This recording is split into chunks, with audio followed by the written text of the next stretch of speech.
Hello, Rita. Hi, Lena. How are you? Good. I was been so excited all week to have you on tonight. More specifically, just to talk about this topic. So thank you so much for joining us. I see people are coming in. Please show Rita some love, guys. Let us know that you're watching. Just send us a quick comment to let us know who you are and if you would like to share where you are watching from. So for those of you who don't know me, I am Lena Lassiter. I'm an advanced grief recovery method specialist. I'm a senior leader in corporate America and the founder and president of Forever Healed. Forever Healed is a nonprofit, and we aim to assist those who have a broken heart, Rita, to end their pain and reclaim their lives forever. And we do this in several different ways. Through grief recovery classes licensed by the Grief Recovery Method Institute, we offer one-to-one and group classes. We also educate corporate on the hidden cost of grief in the workplace through lunch and learns and seminar. And this is our very own program. And more recently, we have joined the Richmond Police Department, the Homicide Support Group, and we offer our services to those who have lost someone as a result of homicide. So welcome, Rita. Thank you so much for joining us tonight. It's truly an honor to have you here. I see a few people are popping on, so let me just acknowledge them real quick. Hi, Pat. How are you? Great to see you. Hi, Tanya. Thank you for always being a supportive viewer. I appreciate it. Hi, Dr. Jackie. Thank you for joining us. Makes my heart smile to see my Dr. Jackie. Hi, Dawn, all the way from California. She never misses. So thank you for your support as well, Dawn. So Rita, it's such an honor to have you here tonight. You began your financial career 20 years ago, right? Yes, As a absolutely. banker. Yes, that's exactly right. Lena, thank you so much for the opportunity You're to be welcome. with you tonight. And hello, ladies, those of you who have joined us thus far. We are happy that you were able to join us as well. But yes, Lena, I started in financial services straight out of college. Now, listen, I will tell you this brief story. I've always wanted to work in human services. So I told my mother that I was going to be a social worker. And she said, "Oh, honey, the system is not what you think. You have a big heart. You want to help people. That's going to be a difficult thing to do." And so my thought was, well, how will I be able to take care of myself?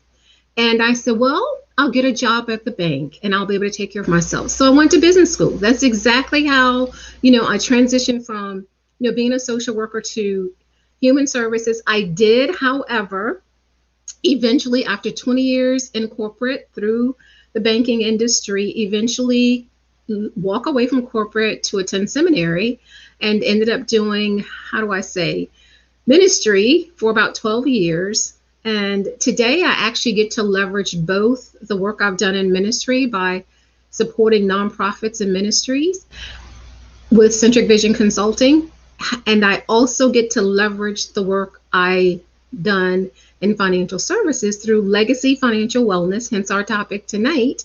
So God uses every single experience that He gives us, every experience that He gives us. So thank you Yes, again for the opportunity. yes, he does. Hi, Shanita. So thank you for that. Shanita. Shanita. All right. So we're going to go ahead and get started on our topic. And one thing that I love when I read your bio, that you said that you take pride, right, in helping others to understand and execute their personal financial power over a cup of tea. So just talk to our viewers about that. Okay, yes, I love that. So I host a workshop that's entitled Money Matters in Tea. One of the things that I love is a cup of tea.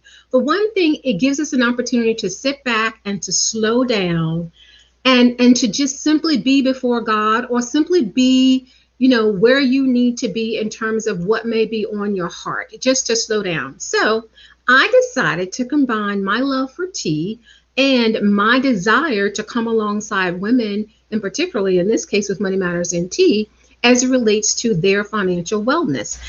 I find that it's important to sort of try to create an environment that's comfortable, to take down any barriers, to ensure that everyone doesn't feel like, as you said, Lena, there's a no judgment zone, right? And the goal there is so that we can be open about sharing our financial experiences over a cup of tea. I host this Money Matters and Tea once a month. And in fact, it's this Saturday coming up, mid-morning tea. Right now it's via Zoom, but eventually I'm going to go back to live sessions here in the city of Richmond or in Chesterfield County. So you're welcome to join me at any time, and you can find out more about Money Matters and Tea on my website, RitaStewart.com. But I love it. And you know what, Lena? When the women come on, we schedule for about an hour.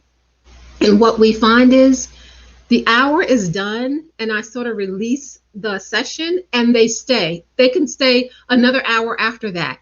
But I share, they share. It's a beautiful, beautiful, beautiful time. Oh, that's beautiful. Yeah, I love that. I love that concept. So one thing that we have been talking about is just grief.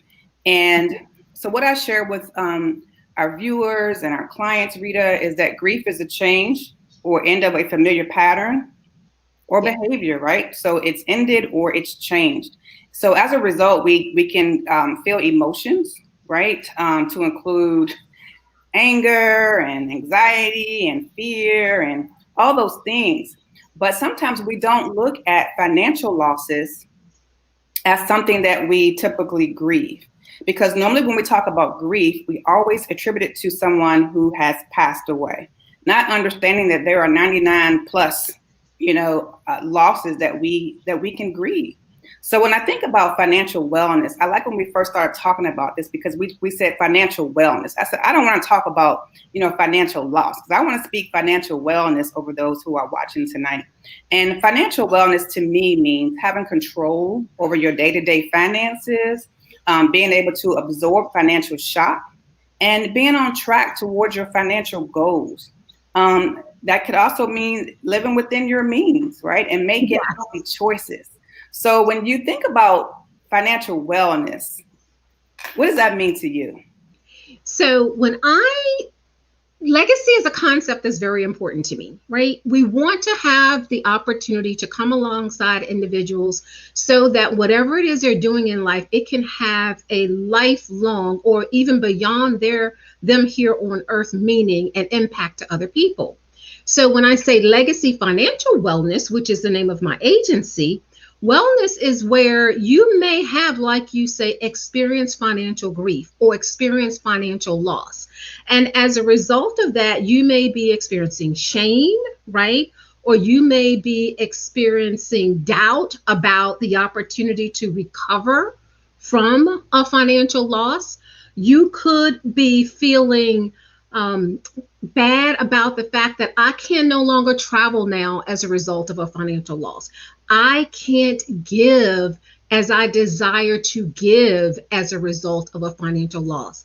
And you know what else, Lena, that can be on the other side of that? That's right. It could be that you were used to being a giver. However, now you have to humble yourself in humility to receive, right? If God has tapped someone to be aligned with you, to support you during your time of financial loss or grief, then you have to be able to be humble enough to receive. So for me for people who have experienced those things, right? Financial loss, job loss, whatever the case may be, I want to come alongside them to help them with their financials so that it could be, a legacy trajectory and on to wellness with their finances. So that was the thought behind the name, right? Long-term legacy, generational type financial wellness and wholeness. I love that. Wonderful. I love that. Hi, Kizzy. And even talking about, legacy, I remember a time where even my great grandmother, she has land in Powhatan. Mhm. So, they would acquire this land to leave it to their seeds, and she wanted us to build, on this land. Yes. And it wasn't until more recently I heard a friend of mine who purchased a home, and they actually purchased the land beside the house that they built, for their children. And we don't hear much about that anymore, Rita. You're talking about your legacy and leaving something behind, Yeah. For the generations. Yeah. Yeah, for the next generation. Yeah. Well, and that's part of the work that I do as well in the workshops when I'm with the ladies with Money Matters and Tea. We also have workshops for couples as well and business owners, etc. But the thought is, how do we come alongside them to first educate them and then to show them different solutions that are available that will actually promote generational wealth. So to take care of you in the here and now, to take care of you in longevity in terms of retirement, but to also be able to leave something for your loved ones, for generations to come. And even if you are someone, because a lot of times when someone is single or not married or single or don't have children, they tend to not be as concerned about what they may leave, but there's still an opportunity to live a legacy because you could be one who's able to give something to a cause that you care about for long term, or perhaps it could be to your ministry for long term, a nonprofit for long term. So there are many ways to leave a legacy, even if it is not directly towards your seed, but it could be towards a very meaningful cause. So we help people position themselves to be able to do that. Yeah, yeah. So Rita, what is the best way for us to start working towards our financial wellness? Well, every person's situation is different, right? So depending on where they've started, if someone has come into a financial hiccup because of a job loss, then they may need to start one way. If someone has come into a financial hiccup because of a sickness or illness, which has caused them to have to spend down their funds, that may mean a different scenario in terms of how to come alongside them. But some of the options that are in place or that could be put in place for individuals is to, one, step back and take a look at, people do not like budgets, right? Many people just do not like the term budget. But what I find as I come alongside individuals, when they take the time to map out exactly what's going out and what's coming in, and they see the bigger picture, there is a sense of relief, more so than not. Putting together a budget can help you see your game plan and exactly where you stand. So that's one of the first things you can do. The second thing that you can do is to position yourself so that you have what we call an emergency fund. And everyone can determine what that emergency fund needs to be for them, because everyone's situation, again, is different. It could be, I want for all of my expenses for 1 month, I want to make sure I have that on hand that's readily accessible, that's liquid money that's available to me 1 month of all of my expenses. Some people like 3 to 6 months. Some people prefer to have 1 year on hand, Lena, that's not tied in 401ks, it's not tied in money market accounts, or that you just need to be able to access the money in case of an emergency, a job loss and or an illness, whatever the case may be, right? So my recommendation is, once you have that emergency fund on hand available to you, then you can start with a savings plan, okay?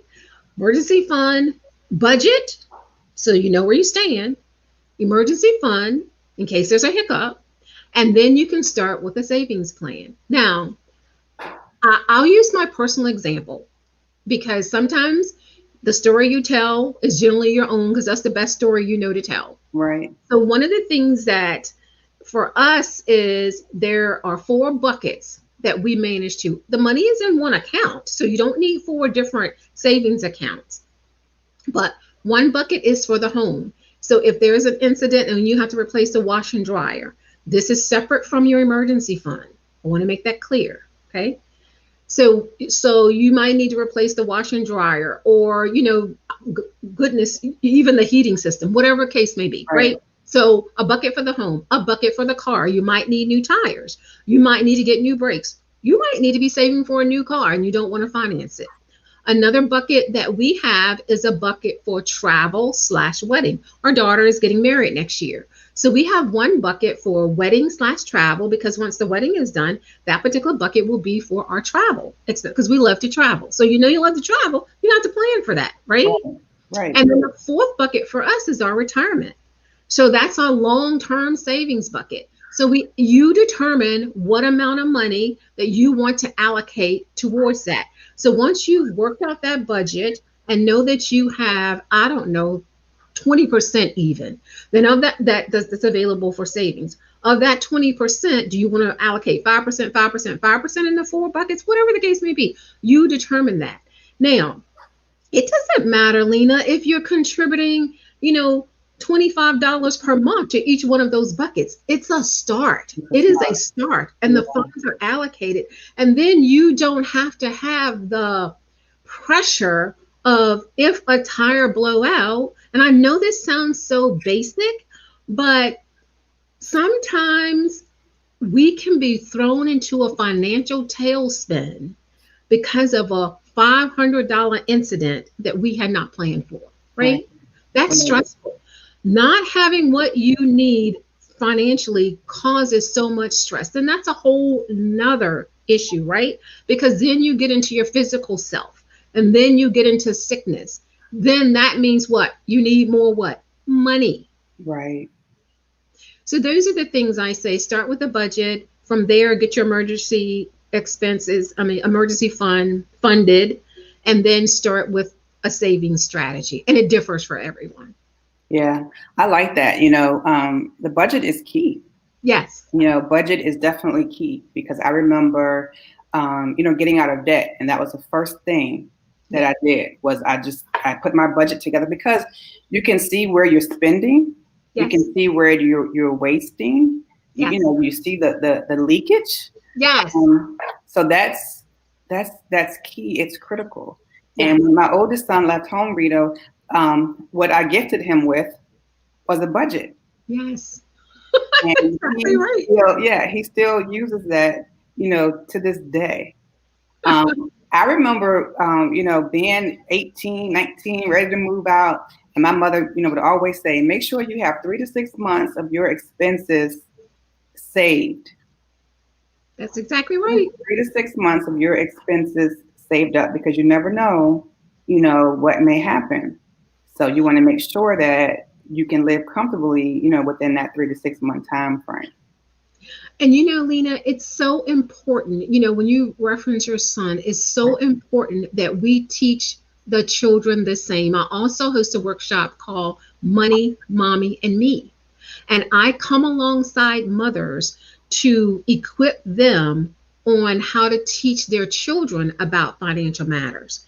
Children start to understand money as young as the age of 3, not to mention when they're about to leave your home. Right. And that's from scientific study, right? I mean, they know how to ask for a French fry, right, from McDonald's, and they know that it costs money. They know how to tell you to get the card out at 3, right? Right. They have some type of concept, but you need to train them in that.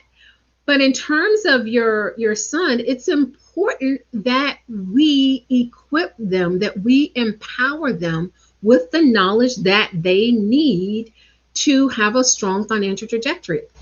I said to you that our daughter is getting married next year. And I said to you that we have a travel/wedding fund. But here's the beauty.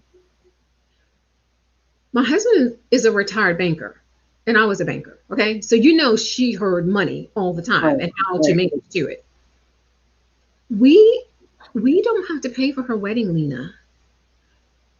She'll be 31 this year. He will be 31, the young man she's marrying.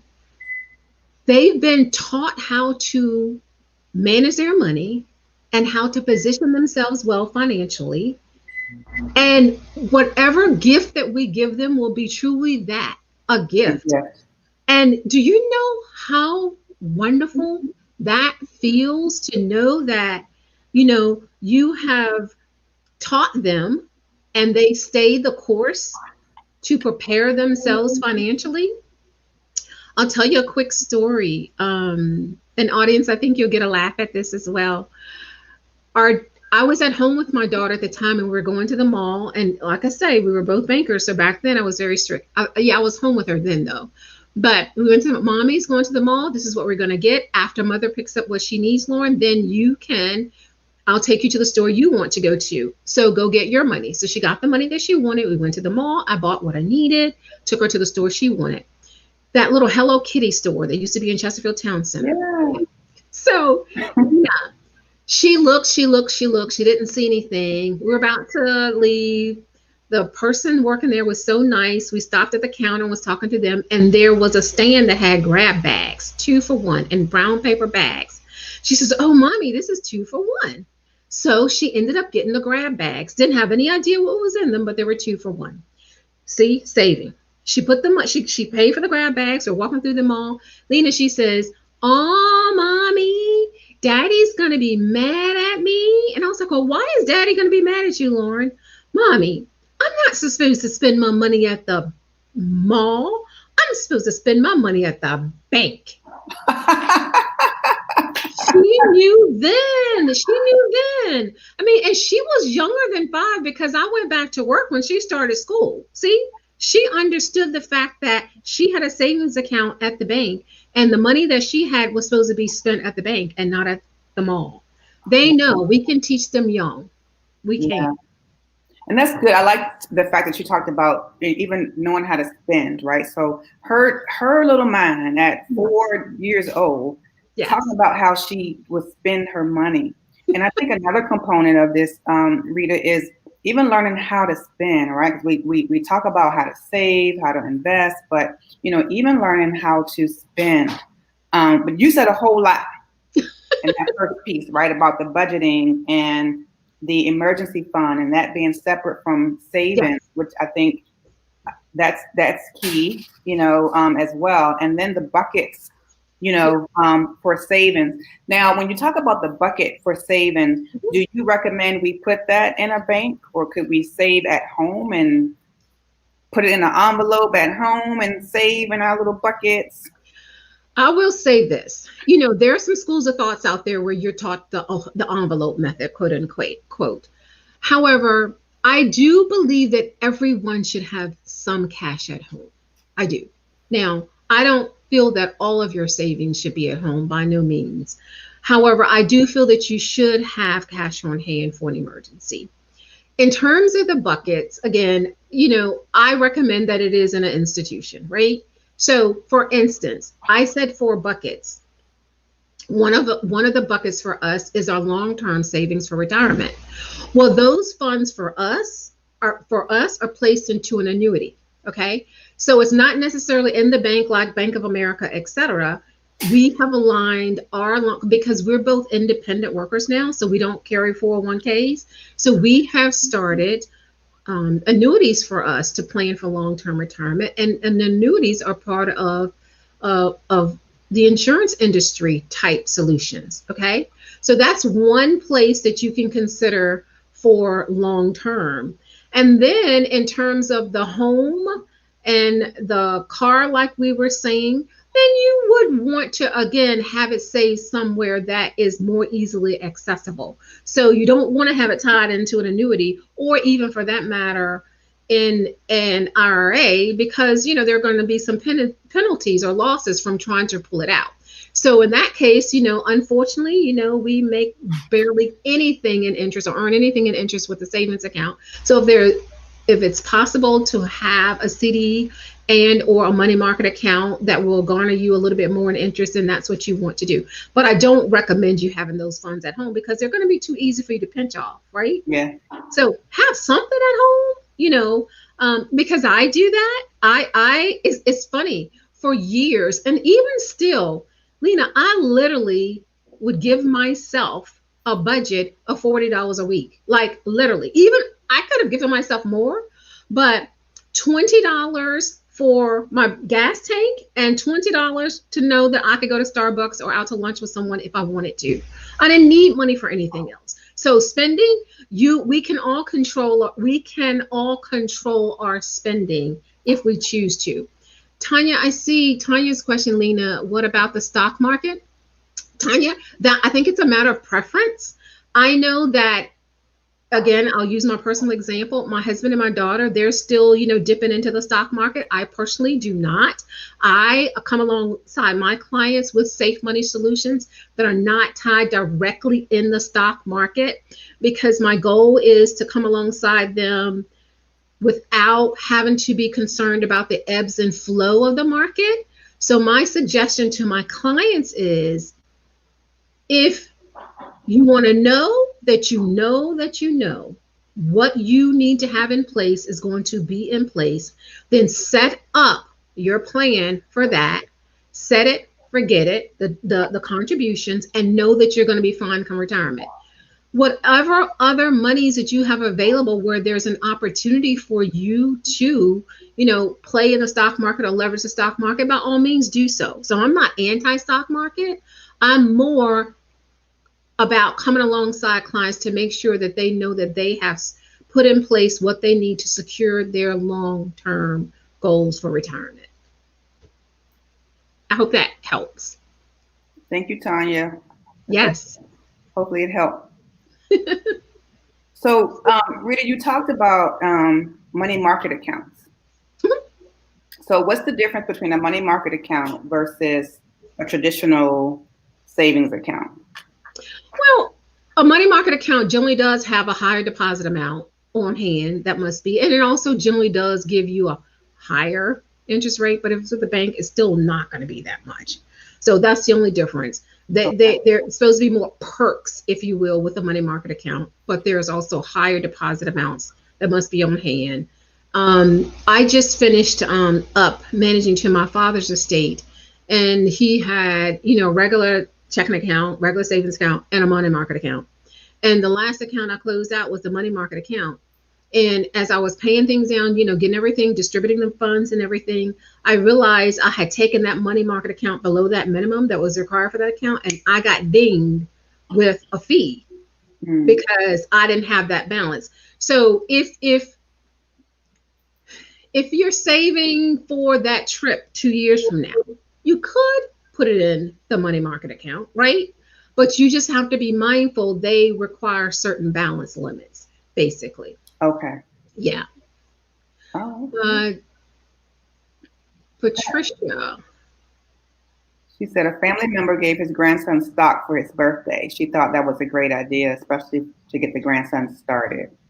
I totally agree, Patricia. Anything that we can do to get the children engaged in ways to go about accumulating and saving money, we definitely want to do that. I think that if someone gives a child, stock of any kind, that's an excellent learning opportunity. Oh my goodness, just an excellent learning opportunity. And that's why I say I'm not anti-stock market, because if you have a portion of your funds that, you are certain that you've, allocated what you need to ensure your future, and you can leverage it in the stock market, I really think it's a great teaching tool. And many people do extremely well. Yeah. Some of us, though, let me say this, Lena, it's never too early to get started with your plan, and it's never too late either. That's now, good. If you are one who starts, let's say your mid to late 50s, then I believe you should be more cautious about putting your monies in the stock market, because you don't have as much time to deal with the ebbs and flows and the losses and recouping those losses that could occur on the down in the market. Right. Whereas there are other funds or other solutions that are out there where you do not have to worry about the ebbs and flows of the stock market at all.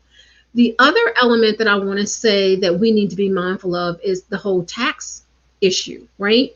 You want to be mindful of different solutions that are available to you where you can contribute and accumulate funds tax deferred, and also have those funds distributed tax free.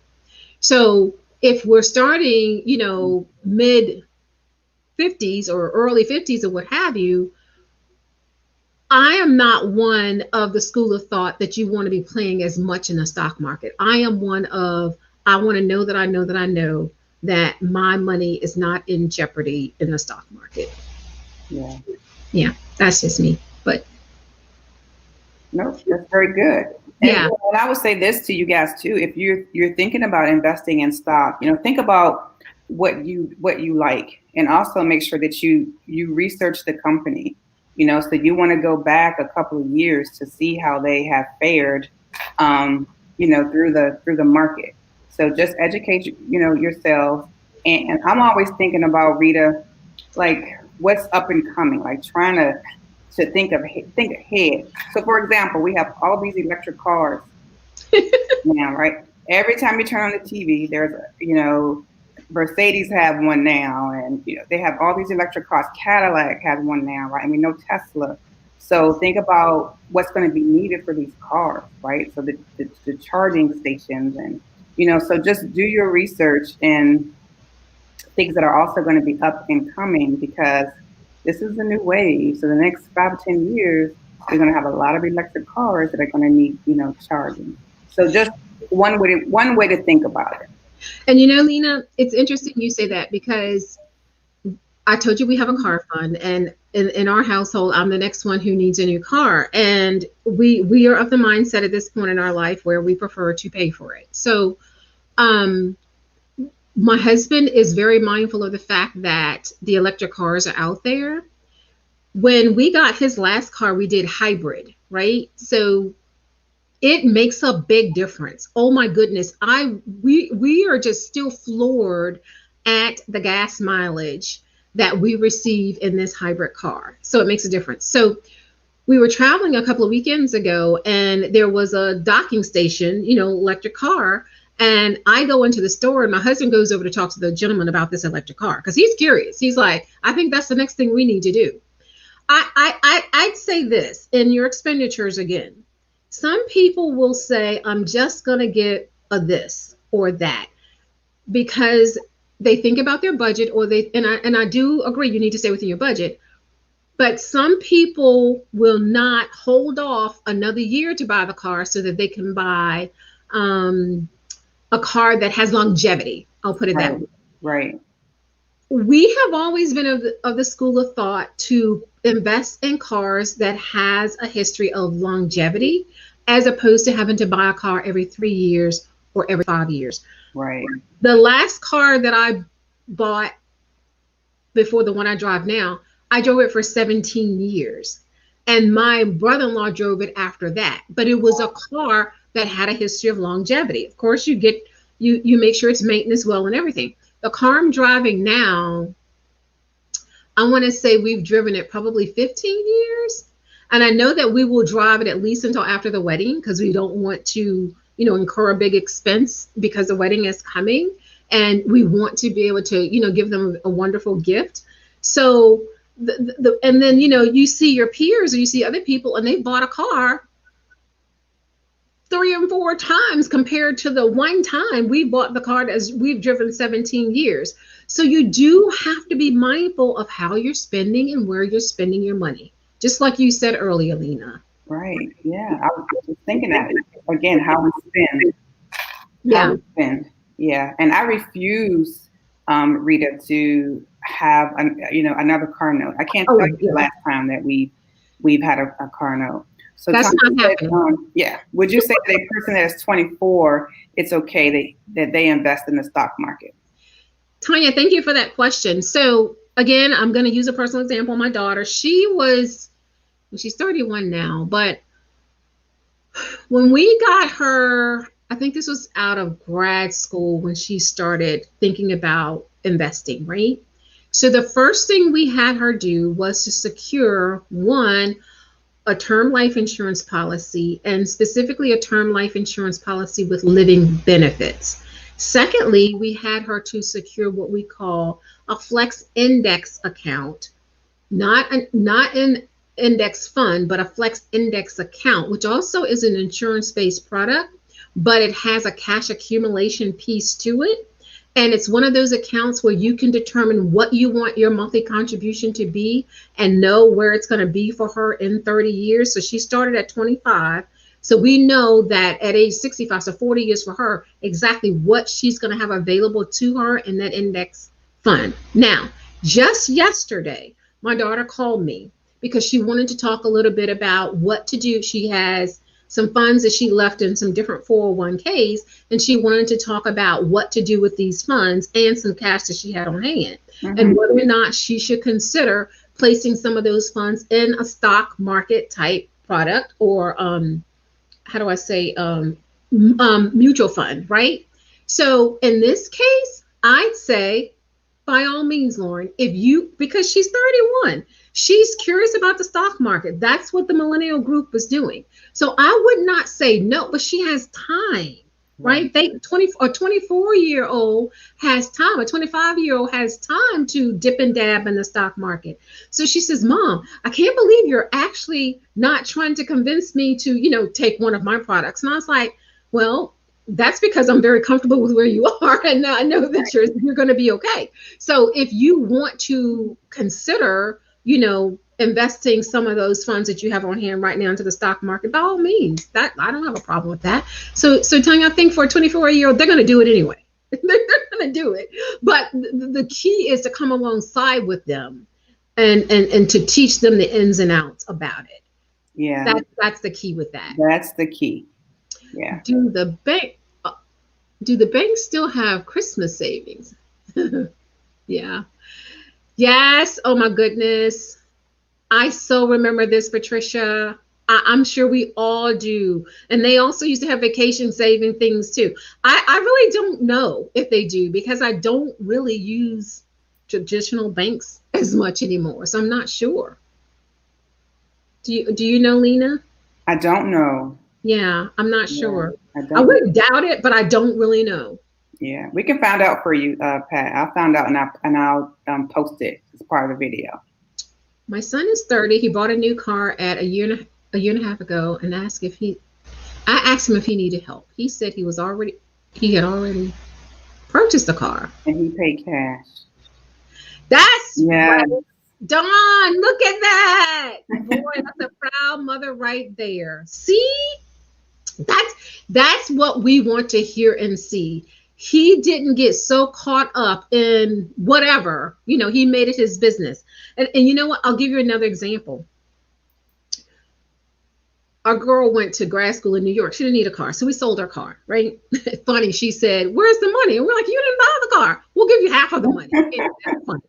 But when she wanted to move to the West Coast. So she moved to the West Coast. So when she moved to the West Coast, we gave her my car because we were really trying to set her up for no debt. You were already going to move to a high cost of living area. You really did not need to be going over there with no debt. So we shipped the car over there.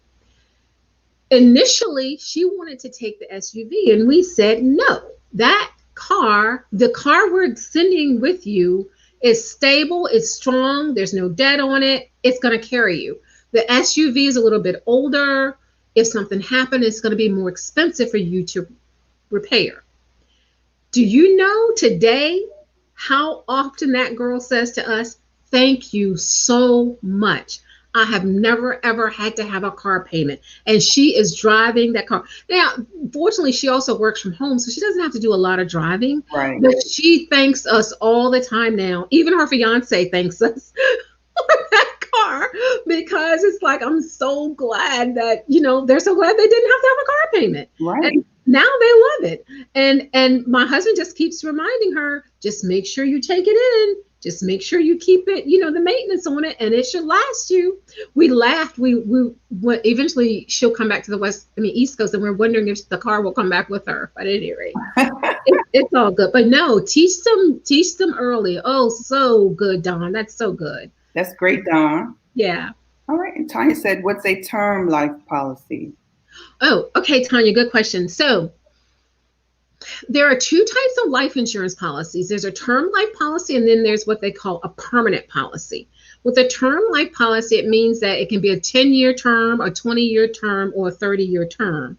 And for most of my clients, that is what I recommend first, and or I recommend what I call a combo policy. Now, and I'll tell you what the combo is in a second. So with the term policy, the thing you want to look for that many people are not aware of is you want to look for term life insurance with living benefits. Now, what do I mean by living benefits? And it's a rider. It doesn't cost any more than any other type of term policy. So for those of you who are on, go back and look at your life insurance policies for those who have them, term or permanent, to see whether or not there are living benefits riders with them. But with living benefits riders, you have the option to accelerate the face value should you incur a critical, chronic, or terminal illness. A critical illness could be, a heart attack, stroke, a severe burn, loss of limb, something like that. There are 21 triggers that could possibly, based on a diagnosis called cancer, cause an acceleration of you having access to those monies while you are living so that you can focus on getting well. Then I said critical, then I said chronic illness. If you the ADLs, the activities of daily living, can't perform 2 out of the 6 for a 90-day period, then that could be a trigger, depending on the diagnosis, for you to be able to draw a monthly amount up to 36 months, depending on how long you are dealing with having to manage to not being able to toilet bathe, whatever the case may be. And then there's terminal. If there's a diagnosis that you receive that you will not be here no longer within the next 24 months, then that could trigger access to those funds so that you could either, have someone come in to care for you during that time or whatever the case may be. These funds are separate from health insurance. Yes, you may have health insurance, but life insurance with living benefits actually would be funds that are made available to you, and there are no restrictions on how you may decide to use those funds if they are given to you, if they're accelerated to you. So be mindful of them. And we are finding that today only 1 out of 8 of the policies that are out there, in the U.S. today have life insurance with living benefits. This particular product has only been around in the insurance industry for about 20 years. So like for me personally, my family, my husband and I and our daughter, we had our life insurance policies forever. So, and it was before 20 years ago. So I wasn't aware of living benefits until like 6 years ago. Wow. When I started this industry, and I went in, and now of course my entire family has life insurance with living benefits. Now I did keep what we had, but we all have it. Now, permanent or combo. Combo is when I'll use my daughter again as an example. I mentioned earlier she has a term policy and she also has a permanent policy. So that's a combo because she has both. One, should something happen to her, critical, chronic, or terminal illness, she could possibly accelerate and have access from the term policy, the funds that are there, as opposed to the permanent policy, because I mentioned earlier that the permanent policy is a growth policy as well. So it's almost like you're making contributions to that, and it could serve you in your retirement. So if there is a way for you to not interrupt the growth and the earnings on that particular policy, you want to make sure you do that. A permanent policy also has living benefits aligned with it as well. But a permanent policy does require, a higher contribution amount. A term policy is very inexpensive. However, you still can have living benefits. So sometimes, depending on the budget, we've looked at your budget. We actually take people through what we call a funnel process. Mm-hmm. And in the funnel process, we look at everything that's going out, your mortgage, your car, your insurances, your expenses on food, whatever, everything you spend. And we look to see if there is somewhere you can cut back, sort of like you refinance the house, you refinance your finances is what we call it. And people generally come up with, think about it. We're so bad about, there's an opportunity to call the cable company and really get some savings on that. There's an opportunity to call the cell phone company, right? And really challenge them on that. There's an opportunity to talk to our car insurance company and really challenge them on that. Most people end up finding anywhere from $50 to $200 per month. And then Wow. we have them leverage those funds to start their term policy or to start a dual policy with term and permanent. And you would be shocked how inexpensive it is. The other thing I would say, people say to us, Lena, is, well, I have life insurance through my company. God forbid, what if you were to separate? We're talking about, money and grieving because of loss of funds. Right. If you were to separate from that company, you would then be without life insurance as well. Well, if you, for whatever reason, probably not that of your own, had to separate from your company, and you started there at 30 and now you're 45, the cost of that insurance is going to cost you more. Whereas if you go ahead and secure it, the sooner the better, while you're healthy, younger, then the cost of that insurance is so much less expensive, and you're not trapped into, I can't make this move, or I've now been forced into this move with an employer and I don't have any life insurance.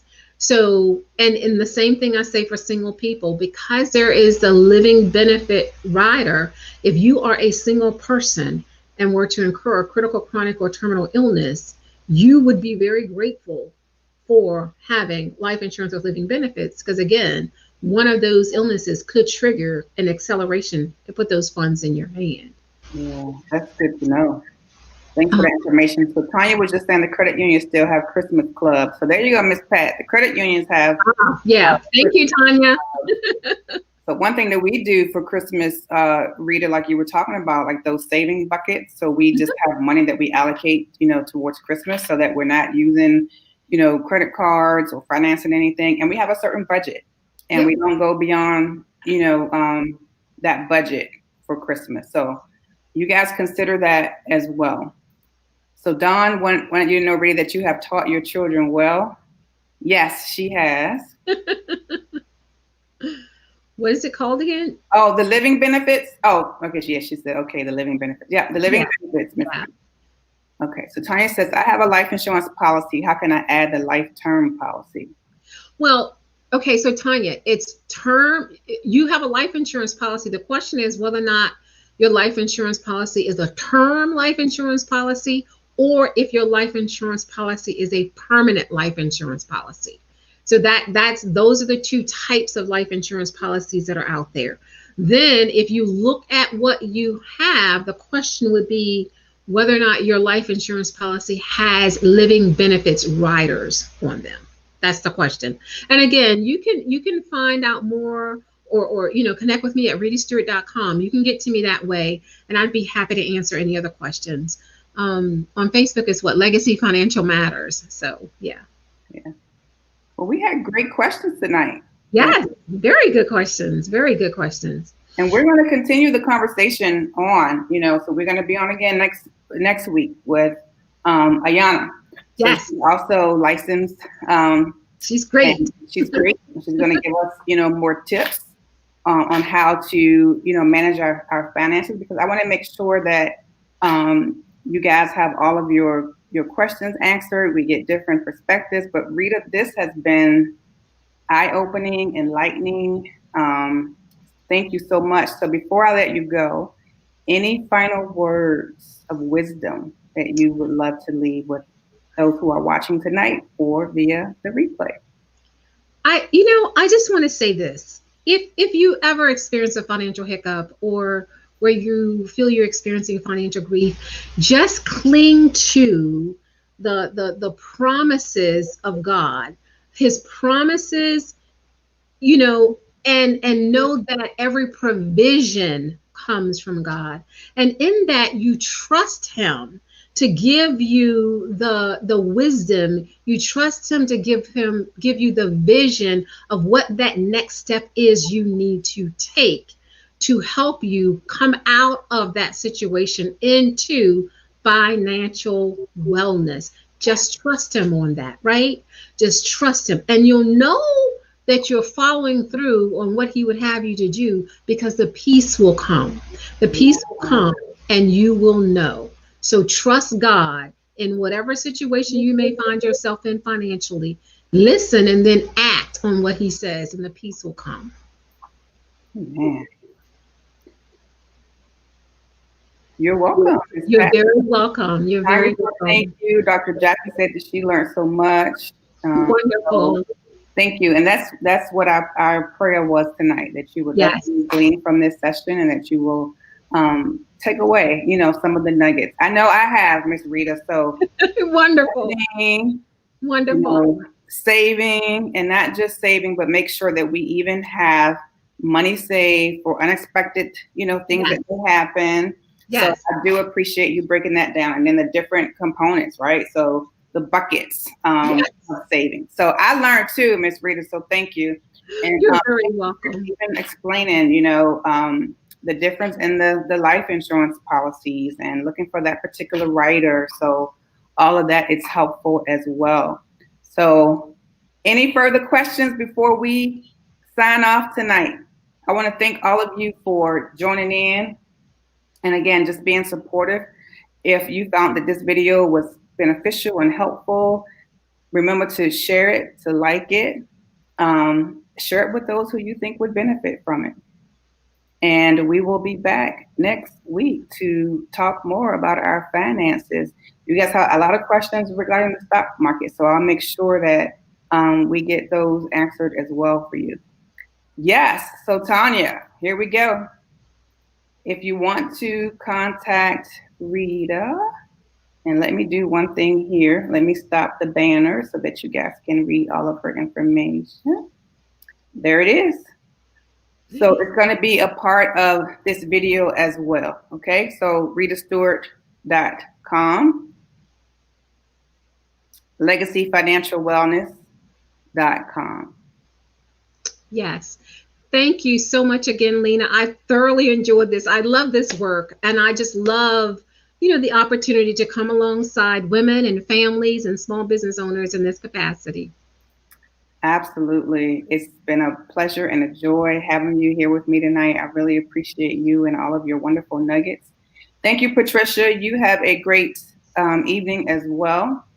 And if you haven't gotten a copy of our tips, our free guide on grieving, make sure you go to our website at www.foreverheal.com and get you your free copy. I want all of you guys to have peaceful rest tonight. Be well, be whole, be healed. And we'll see you next week. Thank you. God bless.